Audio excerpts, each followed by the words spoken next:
Kita ke informasi lain pemirsa, gara-gara suara batuk, seorang kakek di Jember, Jawa Timur membunuh tetangganya. Pelaku merasa terganggu dengan suara batuk korban.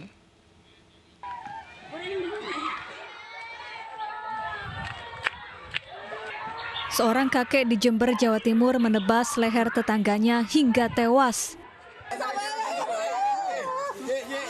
Peristiwa bermula ketika korban bernama Misran dan temannya, Karno, sedang berbincang di teras rumah Misran. Saat Karno pamit pulang, Karno batuk di depan rumah Misran. Pelaku yang berada di dekat lokasi langsung datang dan marah karena terganggu dengan suara batuk. Pelaku membawa celurit dan menebas leher Misran. Padahal yang batuk bukanlah Misran, melainkan Karno.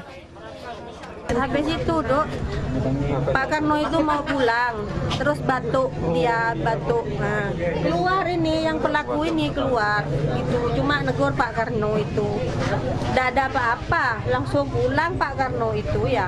Pak Karno langsung pulang, habis itu pas yang pelaku itu langsung bawa Arif ke sini, langsung salaman sama korban ya, langsung salaman.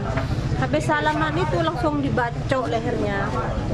Kenapa, ada permasalahan apa? Tidak ada masalah apa, cuma soal batuk. Temannya yang batuk, bukan suami saya. Polisi kemudian menangkap pelaku di rumahnya. Kini pelaku masih diperiksa intensif polisi. Dari Jember, Jawa Timur, Bambang Sugiarto, iNews melaporkan. Ya, dan pemirsa, untuk informasi selengkapnya terkait kasus tadi, bergabung bersama kami Kasat Reskrim Polres Jember, Jawa Timur, AKP Komang Yogi Aryawiguna. Selamat sore Pak Yogi. Pak Yogi, benarkah ini hanya karena suara batuk atau jangan-jangan ada masalah lain sebelumnya Pak Yogi? Ya, selamat sore Mas Fandi.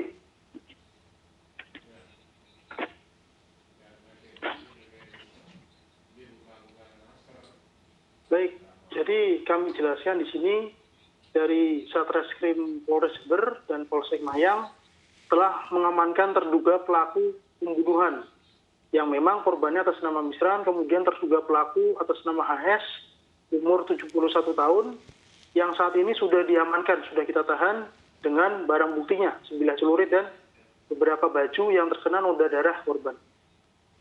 Jadi motif pembunuhan sebenarnya apa Pak? Hanya karena suara batuk tadi atau ada masalah lain Pak sebelumnya?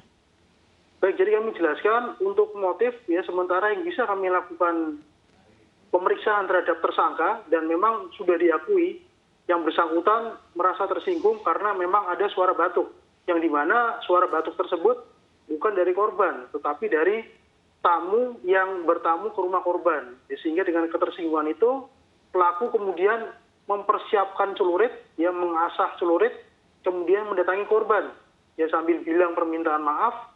Kemudian langsung membacok korban di bagian leher dan tangan. Tapi pelaku ini tahu tidak Pak Yogi, yang batuk sebenarnya bukan korban?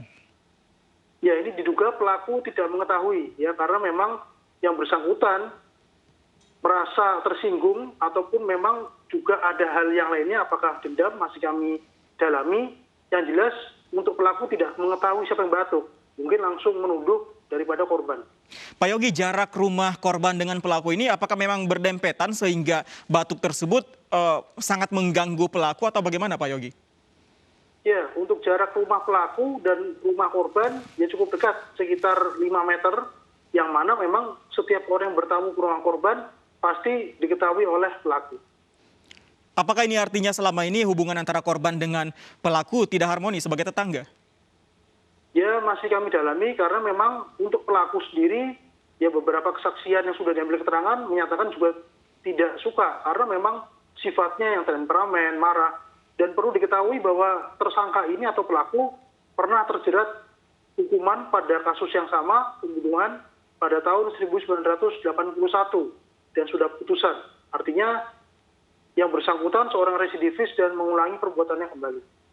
Tapi pernah dipenjara pelaku? Ya pernah, waktu itu divonis 10 tahun 81 berkaitan kasus pembunuhan. Oke, ini kembali terulang kasus yang sama, ada rencana pemeriksaan kejiwaan pelaku. Kalau dari keterangan sejauh ini, apakah ada tanda-tanda gangguan kejiwaan Pak Yogi?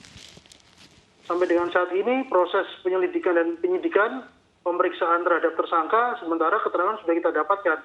Namun apabila diperlukan untuk sarana pembuktian dan penyidikan, tidak menutup kemungkinan kami akan memeriksakan juga kejiwaan yang bersangkutan kepada ahli dalam hal ini dokter jiwa atau psikolog.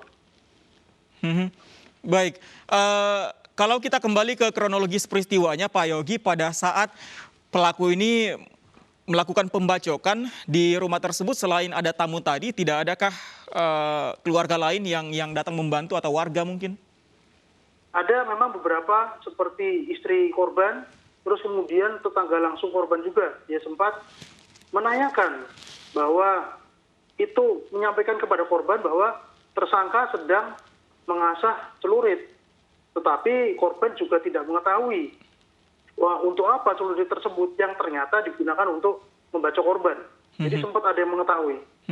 Kalau keterangan dari tetangga yang lain atau mungkin keluarga dari pelaku, keseharian dari pelaku ini seperti apa sebenarnya selain temperamen tadi Pak Yogi?